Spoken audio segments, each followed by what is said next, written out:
Okay, joined by UCF head coach Greg Lovelady. Coach, we just get your thoughts on the game, please, and you did a kind of bounce back. Yeah, Right. just obviously not a very good performance today.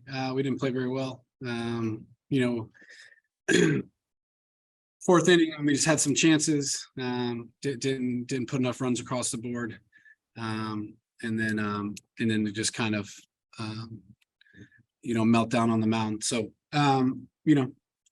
we're prepared for this. We've done this a lot, so we've been able to come back and play well. So we just gotta have short memories and come out tomorrow ready to go. Start with questions. If you want to go ahead and here in the room. Coach, so you got to play again tomorrow. What's the message you want the guys to know going into tomorrow's game, and what are you hoping to see differently tomorrow? Well, just short memories.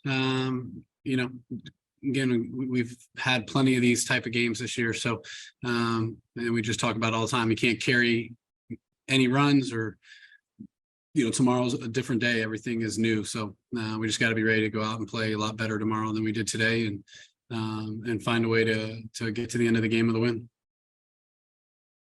You guys did manage to get a couple more runs on at the end there. Do you think that says anything about the team as far as their ability to quit late in the game? Yeah, I mean, we didn't quit. We didn't roll over. We just kept trying to put together good at bats. We needed that a lot more early on in the game than we did late when the game was kind of out of hand. So just got to come out tomorrow ready to go and put together better at bats and better on the mound from the first pitch. Okay, we'll go on the Zoom. We'll go to Trace, please. Coach, Rudy, okay. He went 2 innings and then you took him out. Yeah, I didn't feel very good. Just kind of struggling, which I think affected him a little bit, and just the stuff, just inability to throw the slider for the strikes, but he wasn't feeling too good, just physically, his body, and just felt like it was the best shot to, didn't want to keep him out there too long and get him hurt or just kind of make the decision too late. So went a little bit on the front end of that to try to get somebody in there that felt good. Go to Bryson for the next one. Hey, Coach, so you went through several pitchers in that 5th inning. Can you just talk about kind of what was kind of the thing you were going for with what you were doing in the 5th inning pitching wise?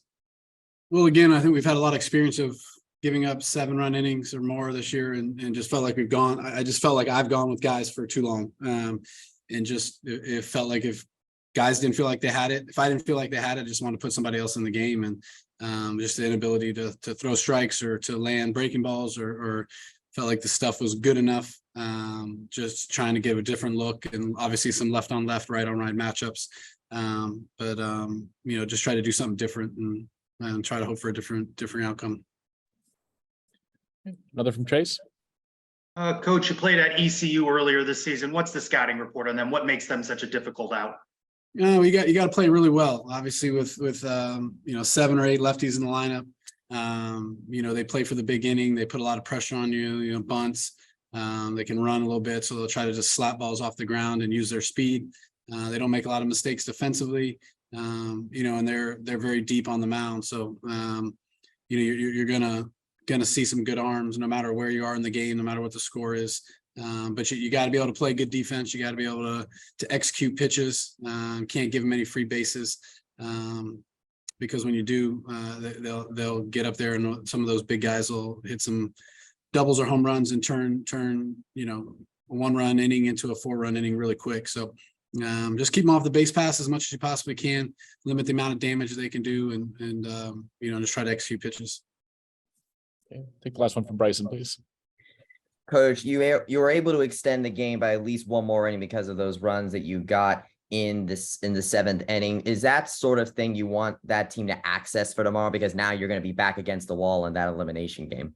I mean, I don't think anything we're going to take from today. I mean, it's all stuff that we've learned over 58 games, and we just got to be ready to go and play clean baseball and bring energy and compete from the first pitch, and and don't give up and quit. Coach, thank you. Thanks, guys. Okay, joined now by South Florida coach Billy Mohl. Coach, congratulations on the win, advancing to the semifinal round. Just get your thoughts on the game and what do you expect to see the rest of the way? Yeah, I mean, it was a close game early, 2-2. Our offense put up a crooked number there. And the offense for us just didn't stop. I mean, it was quality at bat after quality at bat. Really proud of the effort. Those guys played the full 8 innings, didn't stop scoring. And that's what we need to do with the, tournament play and pitchers being used all the time. Offense came through and got it done for us. Good questions for Coach. Use raise hand feature on the Zoom. We'll start with Bryson, please. Hey, Coach. So your team has really been on a roll with these singles as of late. I mean, coming into this as the 8th seed, talk about what you kind of told this team going in, because it seems to have worked. I mean, we've been preaching the same thing. It's just getting those guys to buy in and believe. But when we get to 2 strikes, we got to put the ball in play. You play the East Carolinas of the world, who they get to 2 strikes and they just battle. And it seems like good things happen. You're seeing us do the same thing right now. And those guys get to 2 strikes. We had quite a few 2-strike hits today, and you usually get rewarded for that. How big has it been to have this AAC tournament here at home, like just right across the bridge from your home field? It's great. I mean, it's great to have our fans be able to just jump across the bridge and come watch us play. It's great, the atmosphere that they create. The guys really get behind it. At the end of the game there, the chants, and our guys feed off that kind of energy. So it's been really good. Can you take me through that fifth inning there? Because that seems to be when you guys really broke the game open. Yeah, I mean, it just started with quality bats. We had some balls that found some holes. We took some hit by pitches. They gave us some walks. Brutcher comes through with the big single. It just kind of unfolded for them, and our guys took advantage.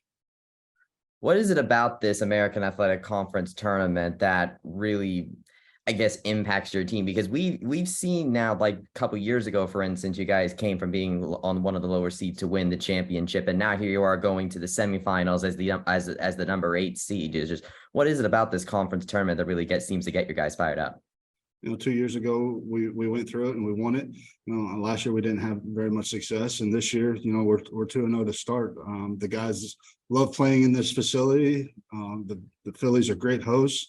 It's a great place to stay, hang out, and beaches, everything else. The guys are loose, they're having fun, and they're playing hard.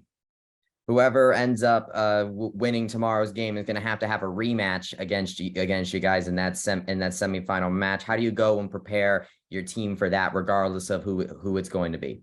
We're going to prepare the same way every day. We just got done playing ECU 4 times. We played UCF for the 7th time this year. We're familiar with both teams.